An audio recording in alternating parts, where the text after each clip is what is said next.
Thank you for being here today, bro, and coming on as a guest on the XXXDCD pod. It's been a moment that has been building up to have you on here just off of getting to know each other, working together, and from the time that I've known you, where you had me on your podcast, you helped me out at the La Tiendita Hard Summer booth, and just really getting to know you as a person and the things that you build, whether it's online or in person, that I always tell you should be amplified a lot more, bro. Because I'm just like, damn, you're badass in everything that you do from online to in person. No, thank you. I appreciate it. Well, thank you for having me on the podcast. I know I was supposed to be one of the guests in the beginning of when you started the podcast a few weeks ago, months ago. I forgot what happened. I couldn't make it to that episode. I was like, fuck, Yeah. I couldn't make it today. God damn it. So thank you for inviting me. And yeah, no, this it's been cool. Like we connected. Yes. I remember following you on Twitter, and I never really interacted with you that much, but I would see you be posting. And then my wife bought me one of your merch, the Corridos and Techno, and I wore it for Coachella. Then we connected more, landed the podcast, and then everything just turned out to be pretty cool. Prime example of literally meeting off of XXXDCD. Like, even for myself as like the founder of the brand, to know that that's like a seed that was planted out into the universe, and we ended up connecting and meeting off of XXXDCD in some way, shape, or form. I think even your wife had mentioned that one time. She's like, just remember, you guys met because of me buying him that T-shirt for Coachella. And I thought to myself, that is very true. How we literally met off of XXXDCD. Just really thinking about that, and from being a part of your Desert Underground build and the most recent one, where we set up La Tiendita, to just really seeing how opportunities, doors, connecting with people through the brand is just like a real life thing, even for myself. It's almost like the excuse to put yourself out there. You use that brand, but then now the brand is like you. Yes. You're talking to people, doing setups at freaking Hard Summer. That's badass, bro. Like being right there, Hard Summer, with all the production that goes into those festivals, and you were part of it. Like that's super badass. And then It is, yeah. because of your clothes, you have freaking world famous artists wearing your merch, and that's, I guess, is like the product, but it's because of your networking and hanging out with people and connecting with people. I think that's what's cool, and that's why I like that you're doing the podcast now too, because it helps you, just have conversations with people who are doing things, and eventually you don't know where it's gonna lead. Like the podcast that we did, now we end up working together and shit. So Exactly. that's You what's get cool. it. I see you as a media guru, in the media expert, I'll say. I see you as a media expert as far as social media, YouTube, and in the same way that I've been able to bridge, connect, and open doors of opportunities for myself through XXXDCD, making clothing. I see you as a person that has really tapped into leveraging your social media presence and opening up doors of opportunity for yourself. What was that journey like for yourself, being from the Coachella Valley and Mexican American, opening up the doors for getting into the media, social media, content space, to get those doors open? Like, how did you start, and what's advice that you would give to somebody in 2026 that is going into the social media world without any background? Technically, like I was like one of the OGs on YouTube. Like not like I was creating content, but I signed up to YouTube in 2007. My channel has been active since 2007, Wow. which I didn't really use it. I had I posted a few videos from 2007 to 2015, like was 9 years, 8 years, whatever it is. I posted maybe like 10 videos in those 10 years, like random stuff with friends. We tried doing skits like in 2000, like nine or some shit like that. Like it was crazy. I tried some Call of Duty videos, but it wasn't like I wasn't trying. I was like, oh, I see these people doing it. Like I know how to do it a little bit because I knew a little bit of video productions. Freshman year in high school, I took like a video productions class, but I knew like the basics, like Windows Movie Maker, moving little files around. 2009 to like 2014. So it's like a 6 year period where I was playing football. So that took up all my time. So school and then practice, film, weight room, the games, all that stuff. And then I would like still play video games, hang out with friends. But all my time was pretty much football and sports. I was playing either basketball or football with friends. And then the organized football in the school. And then I played football at College of the Desert for 2 years. And I even coached football once I finished playing, like 2015 to 2018. So That's cool. all my time was around football for like almost 10 years. I didn't have time to be creative or to think about doing anything until I finished football. Then I ended up hurting my knee, and I was like, oh, I was working on the family business. Then I started realizing I could be making the same videos that I'm watching. Like I'm watching these Literally. videos. I'm like, these fools are just talking to a camera. I know how to do that too.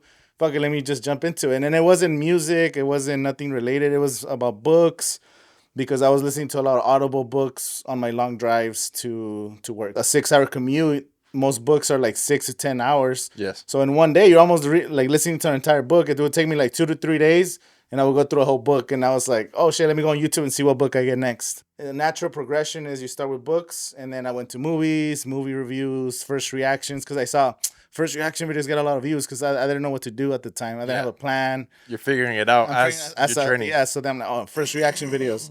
I see these guys do first reactions on the new trailers, and I started doing that. And eventually, because I was doing reviews and things like that, it led me to review Coachella. But the whole time I was going to Coachella every single year. That's awesome. 2009, 10, 11, 12, and I didn't make any videos. Those prime years of Coachella, Prime you got years, to the experience. badass years, no social media, nobody was posting. Like maybe people took like family cameras. Yeah. My first Coachella video was 2011. So those 10 videos I talked about, one of them was Coachella 2011. My brother, we had a family camcorder. I went with my brother to Coachella, and he was recording a lot of the footage that he recorded. That's awesome. I wish I had the raw footage. Like I don't know what happened to the raw footage of all. Like I wish I had those. I don't know. I'm still hoping we find it someday. But that edit posted in 2011. Kept going every single year, but I never considered making content or making. About There the was no festival? content. There was Yeah. you just went to the festival and that's it. And then eventually those reviews, it accidentally led me to making Coachella content. And then I would be like, oh yeah, this is like my 7th year going to Coachella. This is the lineup, and I'm going over the lineup. And people in the comments like, oh, it's our first time going. Could you give us some tips? Like, it's kind of scary. We don't know how to navigate this thing. It's like, so then I was like, oh yeah, so this is how the festival works. It was a little smaller. Those videos started developing my channel. Like, oh, people want to know about the map. They don't know how to Read the map. you don't know where things are, water stations. What does all these stages mean? Like people don't know what it was. So I was trying to help people out, and my channel became the Coachella channel in 2018, 19. That's when it started going towards that direction. Yes. In the beginning, most of my videos, book reviews, all these things weren't getting a lot of views. Or if they did, it was like, yeah, someone would watch a book review on your stuff, but no one would ever tell you in person. You would never run into a person that says, oh, I watched your book review. You know, like Yeah. I wasn't going to these conferences or nothing. So then I was going to Coachella, and then people were like, oh, I watched your tip video, bro. Or like in 2018 or 9, 18 was the first year that someone recognized me. There was maybe like one or two people like at the food court, like, oh, are you the guy that made the YouTube video? I'm like, oh yeah, like, could we take a photo? I'm like, yeah, cool. And I'm like, well, people actually watch my videos and they're like That's super awesome. helpful. It's a In good feeling. 2019, Cool feeling. I was like, oh shit, this shit works. Let me double down on this. Like it's real. It's like people watch it, then they have a good experience, and then people tell me in person or they send me a message like, oh, you helped me out. You helped me plan my trip, whatever. The algorithm, it works, and it's like the Super Bowl. Yeah. The Super Bowl dominates for like those 2-3 weeks leading up to it. During the Super Bowl, everything's trending crazy, football, whatever. Then once it dies down, then it's like, okay, cool, until next year. But you know that every February, the Super Bowl is going to take over the ratings. It's going to take over the zeitgeist. The same thing with like the Grammys or like, and that's how I saw events. Coachella. Like, it's a big event that happens every year around April, Prepare for it. and it's going to get the attention of the world. So if I do a bunch of videos on YouTube leading up to Coachella 2019, once it starts trending, hopefully I'll get more views. That was like my whole approach. Like, hopefully once everything trends, everything will pull up and my numbers will go up. You know, I had like less than 1,000 subscribers at the time. You're like analyzing it too. That's awesome. Yeah, so that's how like my journey into that. And then what happened was Coachella 2019 happened, and boom, like my numbers were going crazy. And because of my YouTube videos, I was invited to interview Los Tucanes de Tijuana, That's insane. which were gonna be playing at Coachella 2019. It was the first time like música mexicana, like regional mexicana, was gonna be at Coachella, and that was a big deal too. I remember seeing him that year. yeah, it was like insane. Like I had never because all those years I was going to Coachella, it was like these obscure European DJs and European or rock bands, and just more pop, more American music, Yeah. world music, but never like Mexican music. I never thought seeing Los Tucanes on the main stage at Coachella. That's crazy, bro. It really like shook up the lineup. Like now you have Latinos, banda, Mexican music really like taking over with Coachella, and not enough people talk about that. I'm glad that you got the opportunity to interview them and you're like covering that subject too. Big breakthrough. I was like, oh shit, there's like a shift in the culture. Like it's going into mainstream. And then so I invested everything in 2019. Boom, my formula kind of worked. Like I got a bunch of views. Yeah. The Tucanes gave me a big boost because I interviewed them, and the same day or maybe whatever, I interviewed them on actually I don't remember, I don't remember, it was in between the two Coachella weekends or like right before Coachella weekend one. I don't remember the timeline, but I remember when I finished the YouTube video, I posted it, I tagged them, and they ended up sharing it on their Facebook. Wow. And their Facebook was huge. Like that video got me like 50, 60,000 views on YouTube. I was like, what? My videos were used to get like a couple thousand. Yeah. If I had a great video, it was like 5,000, 10,000 views. But this one, boom, 60K views. And then all the other videos started trending. There was a few videos in that month that just skipped because the algorithm saw that big boost from 60K. Then I posted Will Smith coming out with Yeah. Jaden Smith. I was there for that. That was awesome. That shit got like a million views. Maybe got like 200,000-300,000 that weekend, plus the Tucanes video. So my algorithm was like, oh, this channel's blowing up crazy. So every video I was uploading was getting crazy views, and of course some of it was trending stuff. And then I don't know if it was the Sunday in between the two weekends or during weekend two. Game of Thrones it was when Game of Thrones final season was happening. I made a first reaction video on a Sunday to one of the Game of Thrones episodes, and that shit got a lot of views too because it was the same like momentum, or I don't know, it was catching luck. I don't know what it was. Momentum. Oh man, I was like, super damn, shit's super crazy. So, dude, my channel got like 2 million views on YouTube in 2019 during that month of April, from Game of Thrones, Tucanes, Coachella content, random other videos. That momentum. The momentum just kept going. I'm like, fuck, this is badass. Like, I'm gonna even triple down for 2020. Like, my channel's I'm just gonna fucking figure it out for the rest of the year, whatever. And then COVID happened. Yeah, I remember that. It was insane to hear that a Coachella was canceled. And reflecting on that now, like 6 years later, it's like that really happened. That was really a moment. Bro, that shit was insane. I remember, and it was like I had invested all my time into this channel. I was like, oh fuck, Coachella's canceled. Then I would make like a video like, oh, Coachella's first. It didn't get canceled. They got moved to October. Postponed. Yeah, I remember that. Like, oh yeah, we'll be back in October. A few months. They said like 2-3 weeks of isolation. We'll be back on the streets and shit. Yeah. And then boom, canceled. Then moved to the next year in April. And then that one got canceled too in 2021. And then I kind of stopped making content. So that's why right now, when we're dealing with all the ICE and like our communities being, all the bad things that happen in the world, because there's always bad things. It's important to not stop, because I stopped in 2020. Yeah. Because it felt the world got to me. Where like, oh, the world's going through. Why even make a video when people are suffering? People are suffering. The whole world is suffering. You see in the news, and I would consume all the hospitals in Italy overrun, and like this is happening. Then I kind of stopped making content for like 6-7 months. But then looking back, it's like, why did I stop? And that was when TikTok started blowing up.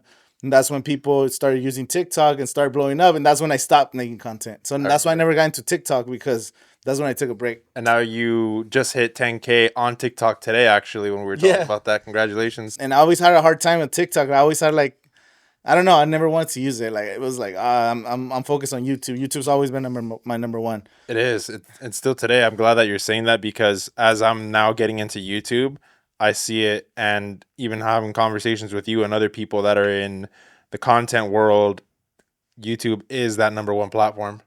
Like, all these platforms work in their own way. Yes. So you have, for me, Instagram is really community, a little more local, and more business. Like, it's a good way to show your products and actually DM people, talk to people. Same with Twitter. Twitter kind of, X got a little political and like kind of went a little downhill. It still works, but it's not as cool as Twitter used to be, like in 2014, 15, Facts. 16, 17. Like, that shit was badass. EDM Twitter was just popping. Festival Twitter was just popping. It was. Now it's like, I don't know, like everything's just kind of too many bots and stuff. But either way, even Twitter still works. There's still ways to use it. There's so much things on YouTube where you just want to put on a video while you're cooking or cleaning, or maybe you want to watch a set or inspiration, motivation. You're trying to learn something. courses, everything's on YouTube, like long form. It's like you said, like you just build off that momentum. And I feel like my background in travel, conversations I've had with you about traveling, conversations about being in the rave scene, and being able to connect all these dots through your passions and build something off of it within your own world digitally, and then connecting with people off of it in real life is such a cool experience, bro. So you sharing what you're sharing with me, I always learn something from you. And then how did you transition from making content, making YouTube videos to going into putting together in real life experiences like Desert Underground? Because I remember the first time I met you, I knew that you did content and media, but when you showed me your wall of achievements, I was like, this guy's badass. Like multiple genres. Like, how did you make that transition from content, media, YouTube to putting together in real life events and experiences? At that time, I started a podcast because I had a friend that I had played football with. He Yes. was a rapper. He's still a rapper. His name's Billy Dale. And that was my first podcast ever. So I had helped him the year past because I had the YouTube channel. He's like, hey, you want to help me do like one of those like 20, 30 question videos where they ask a rapper like questions about his life or the project. Yeah. And then I did like a 20-minute video. It was just him sitting and behind like a white wall or something. And then I didn't come out in the episode. It was just like Yeah. some questions. I edited it. I posted on YouTube so you could like share it. Oh, this was my album's about. Then the next year he dropped a new album. He's like, hey, let's do another little interview. And I was like, hey, let's just fucking do a podcast. Let me just be in it. Let's talk. And it'll be like a podcast because I'm already going to talk to you. Let's do a conversation. And that was my first podcast in a couch like this. But we didn't have mics. It was just Audio just from the camera. Yeah, like Nice. audio, whatever. Straight raw. Straight raw. So that was my first episode. And once you do an artist, he shares it, whatever. Other artists are like, oh, I want to get an interview too, because no one's really creating platforms for upcoming artists. So I was like helping local artists. Then local businesses too started hitting me up like, oh yeah, come on the podcast. Like I was inviting anybody. I started with friends, people that I knew. Then business owners started coming on. I would have some on. Some of them were badass. Like, damn, this guy's like hustling doing this. Some of them were like, you agreed to do a podcast, and just because not everybody's media trained or be comfortable being in front of a camera, it was terrible episodes sometimes. I was just like, damn, some duds. But then you have some crazy good conversations. And then from there, like, you do a podcast with somebody and then you connect with them, and now I'm supporting their business. I'm checking out their music. And a lot of it was like with creators and music, and it led me to go support them in the music and the shows. So then I would go to shows. And because I was doing all these YouTube videos from 2015 to like 2020, 2021, I started the podcast back in 2021. So 2019 started, COVID kind of took a break. I tried doing Zoom. I did a few episodes over Zoom and it wasn't the same, and I kind of stopped too. Some of these people that I was interviewing, they started performing again. I would go to their shows and I would do like vlogs because I was like, what do I do when it's not Coachella during the rest of the year? Yeah. I'm going to go to music events, do vlogs. Like if I was at Coachella, maybe these people aren't famous. Maybe they'll be famous one day, or I'm just vlogging for my own experience as well. So that's cool. The way we're vlogging is like record yourself. Maybe you're not getting a lot of views, but in 10 years, you see yourself, like your younger self on video. That's awesome, like a time capsule. Yeah, it's like a time capsule. Like people might not be around, whatever, you're going to change. So it's also cool to document your life in video. I like that. I've never heard somebody say it like that. That's beautiful. Yeah, you're documenting. Worst case, you don't blow up, nothing happens. You could show your kids, oh, this was when I was 21. This is what I was like when I was 25. This is some videos when I was doing this, like. That's awesome. So I kind of saw it like that. And then I started shooting music videos for these artists because I had learned through 5 years of editing my own videos, shooting, getting better equipment. I realized the same thing. Like these artists need videos. They need, like, I want to help them blow up. Like they're my friends. They're people in my community. Then I started shooting music videos. Started doing music videos, mostly hip hop in the beginning because I was tapping into these different genres, and I was going to Coachella. When I'm at Coachella, 2022, everything clicked. It was like the first one after COVID, after a 3-year hiatus, like 3 years no Coachella. 2022 was like euphoric. We're finally back on the grounds, And I was watching Brockhampton. Boom, a bunch of rappers on stage. I'm like, damn, production's crazy. They're hyping up the crowd. This is badass. And then I would watch, then it was like Emo Night. They performed at Coachella 2022. And then they would play like an EDM set, but like playing classic like rock songs from My Chemical Romance, Yeah, Hey There Delilah, that's dope. all that stuff. It was on the Sahara tent. I was like, you have emo night, then you have Brockhampton, then you had I think it was like K-pop and like some DJs. I'm like, damn, it's all these different genres and languages, and it's on the same stage, and it's the same crowd. No one like left and came back. A new crowd came out. Like these are the same people that are watching Baby Keem, and now they're watching Blackpink, and now they're watching Zed or whoever's playing. I was like, That's what makes Coachella so awesome. yeah. So that's the whole thing. I was like, 100,000 people are doing this with the biggest artists in the world. Let's try something like this, but with local artists. Like, what if I put 3 rappers, and then I put a rock band, and then like maybe a DJ to close it out, and then some people are gonna come watch the DJ, some people are gonna come watch it, but everyone's getting exposed to new music and having a great night. That's the concept that started as Underground. Real quick, guys, appreciate you guys for tuning in and watching this episode. If you rock with what we're doing with XXXDCD, go check out our latest collection at XXXDCD.com. Follow us on Instagram, TikTok, and on YouTube here so we can continue to build, bring people to the podcast, and continue building up in the culture. XXXDCD on all socials and XXXDCD.com. Hottest brand in the rave scene.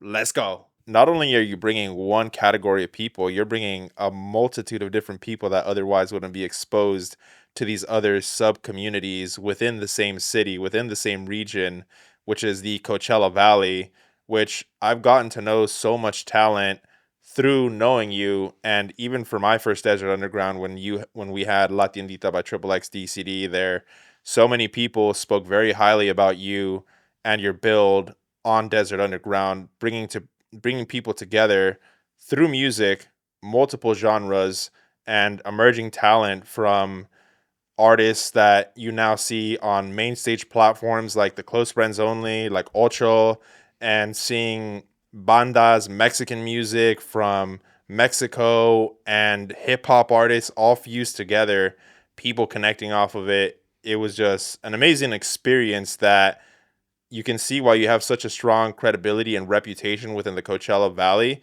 And I think it would be dope to see it tour throughout the US or something like that, bro. We're such a small community, so it's hard to draw big crowds or to do something big, especially if it's local artists. Like, Yeah.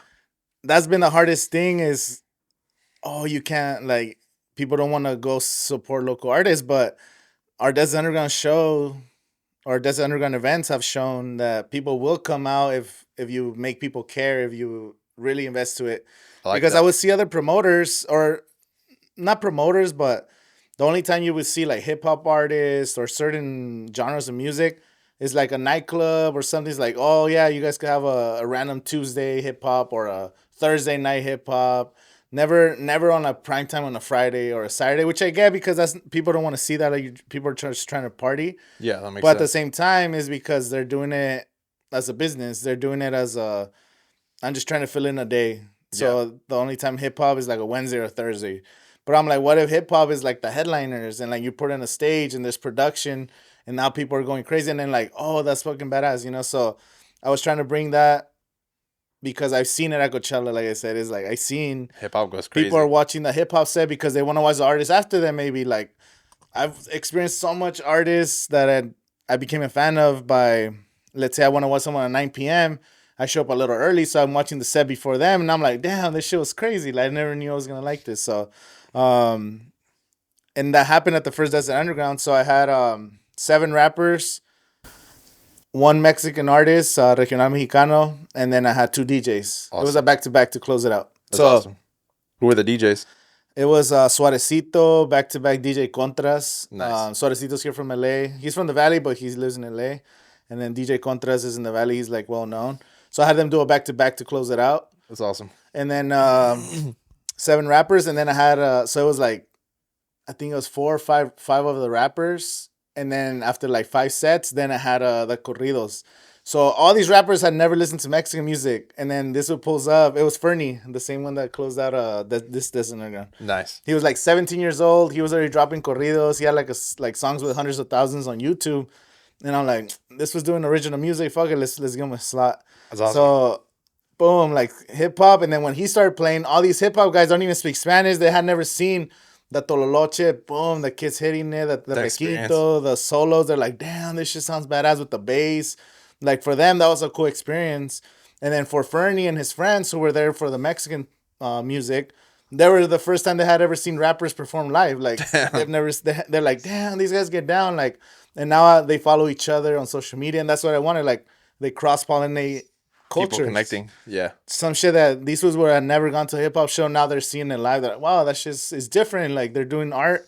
It's a real visionary It's mentality to shit bring like that. people. And my key was, yeah, you do all these sets or whatever, but you always got to end it on with DJs. Yeah. If you end it with like a high energy show, it's like universal. People just want to dance.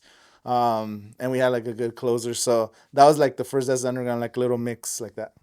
That's pretty cool. I'd like to get to know a little bit more about what keeps you motivated in 2026 as far as building in a digital space and building in a physical space where, like you mentioned earlier, there's so many things going on in the world, yet I often find that as creators, the work that we do is the one thing that keeps people going. Sometimes I have those days too where I'm like, ah, man, am I doing the right thing? Should I even keep going? Like we all go through these like mental exercises, you know? Absolutely. And it happens to me all the time. And just talking to other people, like, or even seeing you guys grind out and like, oh, okay, this was our trying too, you know, like we gotta keep going. We got to keep grinding. Or sometimes you see like how far you've come, and sometimes you forget. Like for you having an experience a hard summer, that's badass. Like how many clothing brands could say that they were able to do a booth, the biggest summer festival in Los Angeles? Like that's badass. That is You huge. had Fade and Sarah Landry and Dom Dalla like headlining, and you're part of that lineup. Like that's a huge accomplishment. So sometimes maybe you'll have like some months where nothing's happening, but that's still like you already had that experience. You already did that thing. You're like, damn, I've already accomplished some badass shit. Let's see what we else could do that's badass. You know. Real quick, for any festival that wants to bring La Tiendita in 2026, we got an open schedule. Let's go, baby. It's like you're either living your life as a monk or you're not. So your art is you either being a creator or you're not. The output that's out of your control. That's that you can't control that, but you could control creating the art. And you creating the art is living your life as an artist, as a creative, and that's all that matters. That's the sauce right there. I think for anybody watching this video, whether you're first generation Mexican, Latino, come from a background where you're not supported, like a lot of us as builders, as creators, come from these backgrounds where it's not a traditional career path. It's not very common. I think that is very good sauce to give to anybody watching that video to keep your head up, keep pushing, keep creating, and regardless of what And equipment you have or one any. one quick note is also working. So also having like whatever it is that you're doing, but try to bring in like have a job or something that don't just like yeah you could go full time in the creative at first, but something that's like you're still working that's bringing you. Money. You don't need money to be able to create, but it helps the stress because everything about life, at least in America, with the way the system works, you had to have money to feel less stress. It's kind of fucked up, but it's like the way it works. So I love that you said that. That's yeah, perfectly said, and I agree with you. Having gone full time myself as an artist and having a background where you have that nice guaranteed 9 to 5 paycheck, I absolutely agree with you because in the early stages, when you're grinding it out, building your build, it's like you don't want to focus too much on the money, but the bills are going to keep coming every single month. So exactly. you have to figure out how to Bills get don't everything paid. stop. Credit Exactly. cards, car payments, your house payment, rent, whatever you got, groceries. Maybe you have a girlfriend you want to take her out to dinner. Like You need money for all of that. your parents' birthdays, sisters, siblings. There's so many things that like I guess you don't. I guess you don't need money, but having a little bit of income helps you feel less stressed. So you could create more. You know that.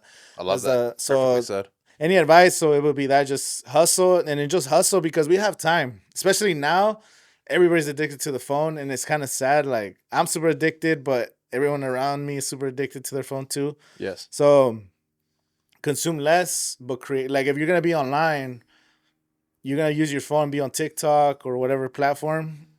Try to spend creating some content, posting, replying to comments, maybe networking. Maybe yeah, you are gonna consume, leave some comments, just kind of be aware of what it is, but try to focus your time to be creating more than you consume, That's that sauce, bro. because that's what it is, bro. That's that It's sauce. everybody's consuming, but not everybody's creating.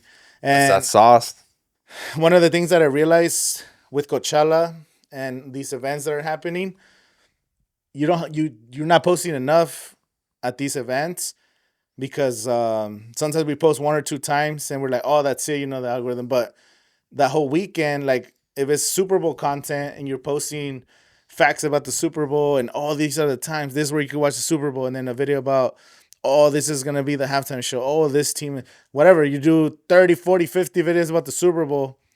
All those 50 videos are going to get a lot of traction because it's trending crazy. Yeah. So we're at Hard Summer and you drop 40, 50 videos about Hard Summer, from fucking food to lineups to interviews to whatever. That is crazy Boom, game. that weekend it'll fucking trend crazy. So Coachella, same thing. I posted shit on Coachella videos. That shit trends crazy. And I just did it at the Cardi B concert. I told you that last night. I posted maybe like 20 videos from YouTube, TikTok, Instagram. That's that sauce. I stayed up after the concert till like 3 in the morning. That's the dedication right And there. I posted like 20 videos. I got maybe like 700,000 views over the 24 hours, and hundreds of followers, and on all the platforms combined. And That's that strategy sauce right there, bro. so it's like volume. So it's like a volume game. Problem with those volume trends is like that trend's gonna die, and then you got to move on to the next thing. But it doesn't have to be a trend. It could just be an event. Like, oh, I'm going to an NBA game. Don't just post. People usually post like one little video. Oh, we went to the Laker game, but post 10 videos that you went to the Laker game. Oh, I went to the Swami. Post 10 videos at the Swami, not just one. Shout out to Swap Me, It's bro. like a 10, like a create a little bit of a fucking package for each thing that you go to. And maybe individually they're not gonna do as well, but what happens is those 10 videos are gonna compound. I like that. They compound because the algorithm's like, oh shit, some people engage with that video. This one kind of flopped. This one kind of flopped. That one did okay. This one did good. This one did. But those 10 overall, you posted 10 videos. Now instead of maybe getting 500 views, now you get 2,500 views out of the 10 videos. I don't know, like it all adds up, and then you It's a move on numbers to the game. next event. So, like a documenting, don't create. There's a Gary V formula, like, oh, just document what you're doing. And I always heard about that, but it's hard to practice because you're like, oh, I gotta script these videos. And yes, scripting makes the videos better, and you can have some videos go viral, but you can also get videos to go viral by just doing volume of what you're doing. So that's kind of been my approach on TikTok. So I like that. sometimes I'm just at home and I made like some talking head video, and it flops because there's no like value, or I didn't really plan it out good. But I'm putting that video out there, so that's kind of like my approach. I think those videos make you practice not caring about putting it out there, because so many people that I've had conversations with that put out content like those one or two videos that you were talking about, they're paralyzed by the fear of posting, because what if it flops? What if it only gets one comment? What if it gets 2 likes? But I feel like when you make videos like that, you're overcoming that mindset of being paralyzed by perfection, by it needs to be this, it needs to be that. You just put out the video, and that volume eventually is going to compound. I like Yeah. that. I saw this video from Alex Hermosi. He said when he's like, man, I'm trying to get into content. I have like a few 100,000 followers, but how do I get to like millions and shit? And he had like a meeting with the guru or somebody that was doing like, he saw them as like, oh, this has hundreds of millions of views. And he told him like, oh, how many times have I posted on LinkedIn and social media today? He's like, oh, I posted like 10 times on all platforms. He's like, oh, I posted like 300 times. It's crazy. He's like, oh shit, you don't have to tell me more. He's like, yeah, after 1 week, after 1 month, after 3 months, I'm posting thousands of pieces of content. You're posting hundreds. My shit's gonna compound and be better. Maybe I have fucking a lot of flops, but just by sheer volume, my shit just Volume everywhere. outperforms. And also, people are consuming. Like we we're talking about consuming. People are consuming. Like, yeah, your video might flop, but those people don't even remember your video. They don't even care, first of all, because they're worried about their videos flopping, or their business, or their family, or their insecurities. And we're worried about like, oh shit, what if I post this in it? Like, the people don't care. They'll skip it if they don't like it. If they like it, they might like it. They might comment. But then the goal is that when they're scrolling 100 times a day, maybe 5 or 6 of those times is one of your videos. Literally bar for bar as you're saying this, I literally you're speaking to a mirror because I feel the same exact way in the way that we're able to loop feedback and loop, hey, I'm doing this, this is working for me, this is what I'm doing, this is how I'm growing. And I've took a lot of what you've shared with me and applied it to how I make videos, how I present, how I carry myself, and just being able to surround yourself with people that are opening up doors and opportunities. I feel like that fuels you when you're in headspaces where you're asking yourself, questioning yourself, doubting yourself, which, like you mentioned earlier in the podcast, is something that is very common that we all go through.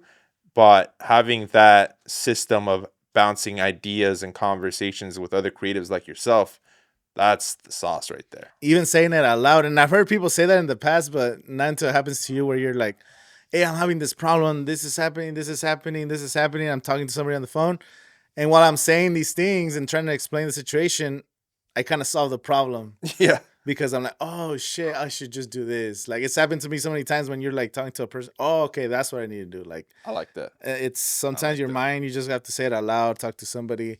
But yeah, collaborating with more people. You see it in the music industry, like artists going on like 2 3 songs featuring a song, then they do collab albums, and they go featured over here, a That's mixtape. true. They do live sets because no one takes away from like we're saying, people are consuming at all times. No one's taking away what by collabing with somebody. You're not taking away something from each other. You guys are cross pollinating and slowly building together or creating a piece of art that didn't exist before. That's that Now sauce, two bro. heads together are creating something different. The output is what the consumer is gonna dictate whether that product is good, but at least you two created something way different that you wouldn't create on your own, and now that exists in real life. You know. As someone that's been to Coachella for over a decade, how do you see the current state of Coachella, and what do you think about the lineup for 2026, the festival in general, and the artists, the culture of Coachella compared to where it was a decade ago? Well, Coachella now is a juggernaut. 10 years ago, 2016, it was already huge. It was already one of the biggest festivals. But now, because of social media, because the festival expanded to more people and it reaches a bigger global audience, these performances are, and also the production value of technology evolving over time. The production, the set designs, the choreography that these sets is just insane. It's like what Bad Bunny did at the Super Bowl, that production, that 15-minute set where they literally, the game goes to halftime and they bring in all these sets and all these extras and Bad Bunny singing and then Lady Gaga comes out as a set. It's like a 15-minute sequence that's so insane. The same thing happens at Coachella on the main stage. You'll have like an artist doing, and they'll build a crazy set in like 15 20 minutes. The artist has costume changes, dancers, pyrotechnics, whatever. Boom, the set ends, blows your mind because they're performing for the live stream. And that's Yes, they're performing for the audience too, but a lot of it, of the things that you see on stage, is because they know they're being recorded and broadcasted to like 40 million plus people. So wow. they're trying to compete with each other to get the best rating. Then boom, 15 20 minutes later, another artist, another genre, a new set. I don't even know how Coachella logistics works when it comes to that.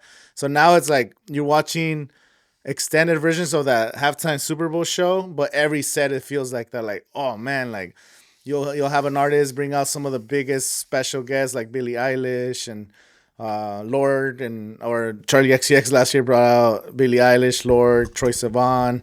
This year Sabrina Carpenter. She's gonna bring some big names. Maybe Taylor Swift. Maybe my prediction, she's gonna come out with Sabrina Carpenter. That's that sauce right there. But Heard it here first. we have Carol G, who's the first Latina to ever headline Coachella. We don't have a lot of Latinos this year, so this year's like a step back, and it's more of a throwback lineup. You have a lot of rock bands that haven't been here in a long time. The Strokes, first time since 2011. The return of the XX. You have emerging talents from all over the world. Now we have K-pop as huge in Coachella now compared to 2016. Now we have a global audience. So every year now there's like 10 to 12 international artists that are towards like Asian countries. We had Japanese artists, Korean artists, Prove artists from India. So they're bringing audiences from that side of the world. Then you have the Europeans, the DJs, this and that. Now you have the Latin artists with Carol G. So now it's an international festival where if you're coming from whatever country, you're gonna have like 7 to 10 artists that you like, no matter where you're coming from. Plus the main headliners like Justin Bieber, who are like universally loved. Um, Anima, who's of course if you like EDM, but Anima is kind of transcending into the global status of like everybody's seen the videos of that robot breaking through the Yeah, glass and him performing at the pyramids of Giza, type of thing. So that's like that global, like, oh shit, like that's something you're not gonna catch that ever again. So might as well watch that set. So Coachella's is just bringing you, depends on the genre of music and where you're from, what language you speak. You're gonna have like ten artists that you really like, that's some perfect. culturally crossover artists like Justin Bieber, and experimental artists. You're gonna discover so much artists. Now there's 10 stages performing at the same time. All these experiences. So the festival's a lot bigger, a lot more global. But we were talking about EDC lineup dropping. The lineup doesn't matter whether you're going Coachella, EDC. These festivals are so huge now. You have the best Yeah, time. You have the best time. it's all about the vibe, the energy, the intention, and who you go with, and that's perfectly well said, especially for like a lot of electronic music ravers that talk down on Coachella and have never experienced it. You hear that a lot within the electronic music community, that people try and like dump on Coachella without having experienced it. But the way that you broke it down, regardless of the genres that you listen to, it's like such an internationally broad lineup, and the people that it brings from all over the world. You go in there with good intentions and you're going to have the time of your life. To this day, I still say Coachella is one of my favorite music festivals out of all of the events that I've been to in the world. What it brings as a festival is absolutely incredible, and you get nothing like it anywhere else in the world. And it's inspiration too. Like that's why I got inspired to do Desert Underground when I was at Coachella, and you're seeing all these people do these incredible things, and that's like the whole point of Coachella. Go get inspired. Go see what humans are capable of. Like, oh, I'm an artist. Maybe I'm making my own little beats, my own songs. I'm barely starting my journey. And then you go see a performance. You're like, damn, that's the final product. That's This one possible. hour set of like hundreds of people that worked on the production and the choreography and the colors that they use for each sets. And Wow. there's so much science behind all this. Like, that shit, humans could do that shit. Maybe one day I could be there one day. Like it's really motivating, and I think that's what it is. And also human connections. You get to meet people from all over the world. That happens at all international festivals. You get people from all walks of life and languages. You talk to them. You're connecting with music, and the energy is just It's positive there. energy. It's like It's almost like a powerful. spiritual retreat, like I a like that. reset, disconnect from the world. You're there for 3 4 days, just connecting with humans on like the passion for music and art, and then boom, you go back to the real world. And then the people that I've met at Coachella too, because it is an expensive festival. You have to have a lot of motion. Now they say like Yeah. I started connecting with people, and then boom, I'm following like these business owners. They're not like super rich. They're hustling. Like they're every day they're posting on social media. They're construction workers. They sell candy. They sell products. They sell food. Maybe they're in real estate or whatever. But whatever business they're doing, All walks of but you life. see them, you're like, damn, this is always like doing something, or they're going to the next festival, or they're going to meetings, or they're selling products and like nonstop hustle culture. So sometimes the people you meet there motivate you. Like maybe I don't talk to them, but we're like mutual followers. I'm like, damn, these people are grinding. I gotta grind too because these fools are hustlers, and that's the type of people you meet at these festivals. So a lot of people complain the prices. Oh, I want to go, the music, whatever. It's not even like people get priced out, but it is how hard you work too. Like I see these, that. I see these fools hustling year round, and then they go take a trip to Coachella. So I'm like, oh shit, like you gotta respect the people You got to hustling. want it. Yeah, I like that. That's perfectly well said. And where can people find you on social media? yeah. So social media, my YouTube channel is Angel Chavez. You could look up Coachella Angel as well. It'll come out. And Coachella Angel on TikTok, Instagram, on X. One of the most Yeah. influential creators out of the Coachella Valley, online, in person. Angel, thank you for coming on the XXXDCD pod.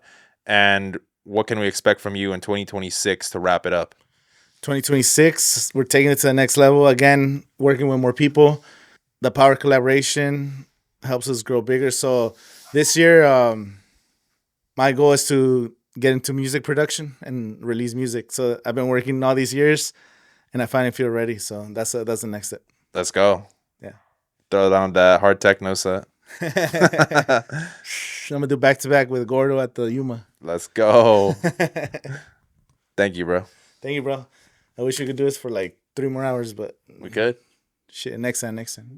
Like and subscribe. Thank you guys for watching. If you're new to the page, subscribe if you like the content. We're bringing people from all walks of life, electronic music, builders, creators. The intention is, just like with the brand, empower, connect, and represent. My name's Danny from XXXDCD. Like and subscribe. Let's go.